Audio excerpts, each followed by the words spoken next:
മേഖലയെ ആകെ യുദ്ധഭീതിയിലാഴ്ത്തിക്കൊണ്ട് മിഡിൽ ഈസ്റ്റിൽ വീണ്ടും ഒരു വൻ സൈനിക ഏറ്റുമുട്ടൽ. ഇറാന്റെ ചരിത്രപരവും തന്ത്രപ്രധാനവുമായ ആണവ നിലയം സ്ഥിതി ചെയ്യുന്ന ബുഷഹർ തീര നഗരത്തിന് സമീപം വെച്ച് അമേരിക്കയുടെ അത്യാധുനിക നിരീക്ഷണ യുദ്ധവിമാനമായ MQ-9 റീപ്പർ ഡ്രോൺ വെടിവെച്ചിട്ടതായി ഇസ്ലാമിക് റവല്യൂഷണറി ഗാർഡ് കോർപ്സ് അവകാശപ്പെട്ടു. നിലവിൽ അമേരിക്കയും ഇറാനും തമ്മിൽ നിലനിൽക്കുന്ന കടുത്ത സൈനിക പ്രതിസന്ധികൾക്ക് ആക്കം കൂട്ടുന്നതാണ് പുതിയ സംഭവം. അമേരിക്കൻ വ്യോമസേനയുടെ ഏറ്റവും വിനാശകാരിയായ ഈ ഡ്രോൺ തകർത്തത് തങ്ങൾ പുതിയതായി വികസിപ്പിച്ചെടുത്ത അത്യാധുനിക വ്യോമ പ്രതിരോധ സംവിധാനം ഉപയോഗിച്ചാണെന്നും ഇറാൻ അവകാശപ്പെടുന്നുണ്ട്. എന്നാൽ ഈ അവകാശവാദം പൂർണ്ണമായും സ്ഥിരീകരിക്കാൻ അന്താരാഷ്ട്ര മാധ്യമങ്ങൾക്കോ സ്വതന്ത്ര നിരീക്ഷകർക്കോ ഇനിയും സാധിച്ചിട്ടില്ല. അതേസമയം ഇറാന്റെ കേന്ദ്രഭാഗത്ത് സ്ഥിതി ചെയ്യുന്ന യാസ്ത് പ്രവിശ്യയിൽ അമേരിക്കയുടെ മിസൈലുകളോ പ്രൊജക്ടൈലുകളോ പതിച്ചതായി ഇറാന്റെ ഔദ്യോഗിക വാർത്താ ഏജൻസിയായ മെഹർ ന്യൂസ് റിപ്പോർട്ട് ചെയ്തു. യാസ്ത് നഗരത്തിന് പുറത്തുള്ള വിജനമായ പ്രദേശങ്ങളിലാണ് ഈ സ്ഫോടനങ്ങൾ ഉണ്ടായതെന്നാണ് പ്രാഥമിക വിവരങ്ങൾ വ്യക്തമാക്കുന്നത്. എന്നാൽ ഈ ആക്രമണത്തെക്കുറിച്ചോ ലക്ഷ്യസ്ഥാനത്തെക്കുറിച്ചോ ഔദ്യോഗിക പ്രതികരണം നടത്താൻ പെന്റഗണോ വൈറ്റ് ഹൌസോ ഇതുവരെ തയ്യാറായിട്ടില്ല. ഈ രണ്ട് സംഭവങ്ങളും ഒരേ സമയത്ത് റിപ്പോർട്ട് ചെയ്യപ്പെട്ടത് മിഡിൽ ഈസ്റ്റിലെ പ്രാദേശിക സന്തുലിതാവസ്ഥയെ പൂർണ്ണമായും തകിടം മറിക്കുന്ന രീതിയിലേക്കാണ് കാര്യങ്ങൾ എത്തിച്ചത്. ഇറാൻ ലക്ഷ്യം വെച്ച ബുഷഹർ പ്രവിശ്യ രാജ്യത്തിന്റെ ഒരേയൊരു പ്രവർത്തനക്ഷമമായ ആണവോർജ നിലയം സ്ഥിതി ചെയ്യുന്ന അതീവ സുരക്ഷാ മേഖലയാണ്. റഷ്യൻ സാങ്കേതിക വിദ്യയുടെ സഹായത്തോടെ നിർമ്മിച്ച ഈ ആണവ നിലയത്തിന് നേരെ ഏതെങ്കിലും തരത്തിലുള്ള വ്യോമാക്രമണം ഉണ്ടായാൽ അത് മിഡിൽ ഈസ്റ്റിനെ ആകെ ആണവ ദുരന്തത്തിലേക്ക് തള്ളിവിടുമെന്ന് വിലയിരുത്തപ്പെടുന്നുണ്ട്. അത്തരമൊരു തന്ത്രപ്രധാന മേഖലയ്ക്ക് തൊട്ടുമുകളിലൂടെ അമേരിക്കൻ നിരീക്ഷണ ഡ്രോൺ പറന്നത് ഇറാനെ വല്ലാതെ പ്രകോപിപ്പിച്ചു. തങ്ങളുടെ ഏറ്റവും വലിയ പരമാധികാര ലംഘനമായാണ് ഇറാൻ ഇതിനെ കാണുന്നത്. അമേരിക്കൻ സൈന്യത്തിന്റെ കണ്ണും കാതുമെന്ന് വിശേഷിപ്പിക്കപ്പെടുന്ന MQ-9 റീപ്പർ ഡ്രോണുകൾ ശത്രു രാജ്യങ്ങളുടെ പ്രതിരോധ നിരകളെ കൃത്യമായി നിരീക്ഷിക്കാനും മിസൈലുകൾ ഉപയോഗിച്ച് തകർക്കാനും ശേഷിയുള്ളവയാണ്. ദശലക്ഷക്കണക്കിന് ഡോളർ വിലമതിക്കുന്ന ഇത്തരമൊരു യുദ്ധവിമാനം ഇറാൻ വെടിവെച്ചിട്ടു എന്നത് അമേരിക്കൻ പ്രതിരോധ മന്ത്രാലയത്തിന് വലിയൊരു തിരിച്ചടിയാണ്.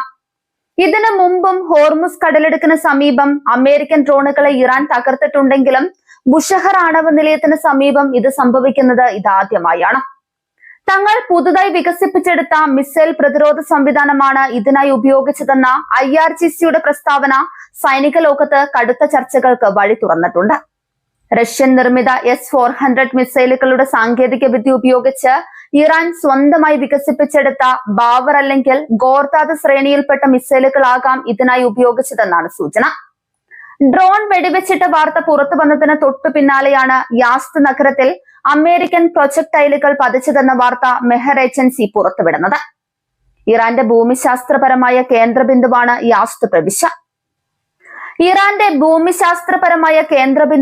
യാസ്ത് പ്രവിശ്യ.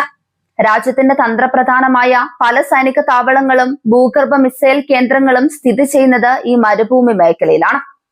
അതുകൊണ്ട് തന്നെ ഇവിടെയുണ്ടായ സ്ഫോടനങ്ങൾ ഇറാന്റെ വ്യോമ പ്രതിരോധ സംവിധാനങ്ങളെ തകർക്കാൻ ലക്ഷ്യമിട്ടുള്ള അമേരിക്കൻ പ്രത്യാക്രമണത്തിന്റെ ഭാഗമാണോ എന്ന് സംശയിക്കേണ്ടിയിരിക്കുന്നു.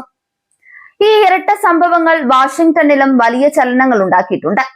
പെന്റഗൺ തങ്ങളുടെ മിഡിൽ ഈസ്റ്റിലെ കമാൻഡായ സെൻട്രൽ കമാൻഡിൽ നിന്ന് അടിയന്തര റിപ്പോർട്ട് തേടിയിരിക്കുകയാണ്. ഡ്രോൺ തകർക്കപ്പെട്ടത് സ്ഥിരീകരിക്കാൻ അമേരിക്ക ഇതുവരെ തയ്യാറായിട്ടില്ലെങ്കിലും മേഖലയിലെ തങ്ങളുടെ സേനാവിന്യാസം അവർ ശക്തമാക്കിയിട്ടുണ്ട്.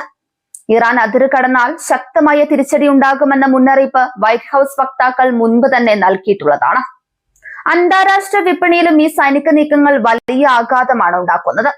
വാർത്ത പുറത്തു വന്നതിന് തൊട്ടു പിന്നാലെ ആഗോള വിപണിയിൽ അസംസ്കൃത എണ്ണവിലയിൽ വൻ വർധനവാണ് രേഖപ്പെടുത്തിയത്. ഹോർമുസ് കടലിടുക്കിലും ബുഷഹർ തീരവും ലോകത്തെ വലിയൊരു ശതമാനവും എണ്ണക്കപ്പലുകൾ കടന്നു പോകുന്ന പ്രധാന പാതകളാണ്. ഈ മേഖലയിൽ ഒരു യുദ്ധ സാഹചര്യം ഉണ്ടായാൽ അത് ആഗോള സമ്പദ് വ്യവസ്ഥയെ കടുത്ത പ്രതിസന്ധിയിലാക്കും.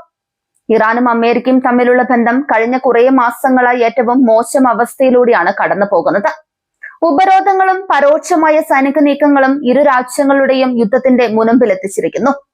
ഇറാന്റെ ആണവ പദ്ധതികൾ നിർത്തലാക്കാൻ അമേരിക്ക സമ്മർദ്ദം ചെലുത്തുമ്പോൾ തങ്ങളുടെ ആഭ്യന്തര സുരക്ഷയിൽ വിട്ടുവീഴ്ച ചെയ്യില്ലെന്ന കർശന നിലപാടിലാണ് ഇറാൻ ഭരണകൂടം. മേഖലയിലെ മറ്റ് പ്രമുഖ ശക്തികളായ ഇസ്രയേലും സൗദി അറേബ്യയും ഈ സംഭവങ്ങളെ അതീവ ജാഗ്രതയോടെയാണ് വീക്ഷിക്കുന്നത്. ഇറാന്റെ ആണവ മുന്നേറ്റങ്ങളെ വലിയ ഭീഷണിയായി കാണുന്ന ഇസ്രയേൽ അമേരിക്കയ്ക്ക് പൂർണ്ണ പിന്തുണയുമായി രംഗത്തുണ്ട്. ഇറാന്റെ സൈനിക ശേഷി തകർക്കാൻ അമേരിക്ക നടത്തുന്ന ഏത് നീക്കവും തങ്ങൾക്ക് അനുകൂലമാകുമെന്നാണ് ഇസ്രയേലിന്റെ കണക്കുകൂട്ടൽ. ഐക്യരാഷ്ട്രസഭയും ഈ വിഷയത്തിൽ അടിയന്തരമായി ഇടപെടാൻ ശ്രമിക്കുന്നുണ്ട്.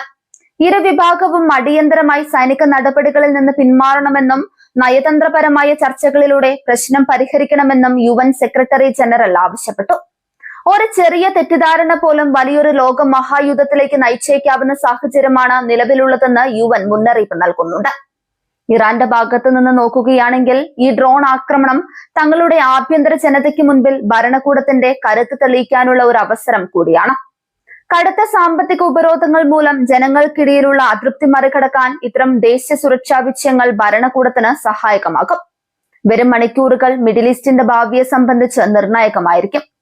അമേരിക്ക തങ്ങളുടെ തകർന്ന ഡ്രോണിന്റെ അവശിഷ്ടങ്ങൾ കണ്ടെത്താനും സംഭവത്തിന്റെ ആധികാരികതയെ പരിശോധിക്കാനുമുള്ള ശ്രമങ്ങളിലാണ്. യാസ്തിലുണ്ടായ സ്ഫോടനങ്ങളുടെ കൃത്യമായ ഉപഗ്രഹ ചിത്രങ്ങൾ പുറത്തു വന്നതോടെ മാത്രമേ നാശനഷ്ടങ്ങളുടെ യഥാർത്ഥ ചിത്രം വ്യക്തമാവുകയുള്ളൂ. എന്തായാലും മിഡിൽ ഈസ്റ്റ് വീണ്ടും ഒരു വലിയ യുദ്ധത്തിന്റെ നിഴലിലാണെന്ന കാര്യത്തിൽ തർക്കമില്ല. ലോകം മുഴുവൻ ഉറ്റുനോക്കുന്നത് വാഷിംഗ്ടണിൽ നിന്നും ടെഹ്റാനിൽ നിന്നും ഇനി പുറത്തു വരാനിരിക്കുന്ന ഔദ്യോഗിക പ്രഖ്യാപനങ്ങളിലേക്കാണ്.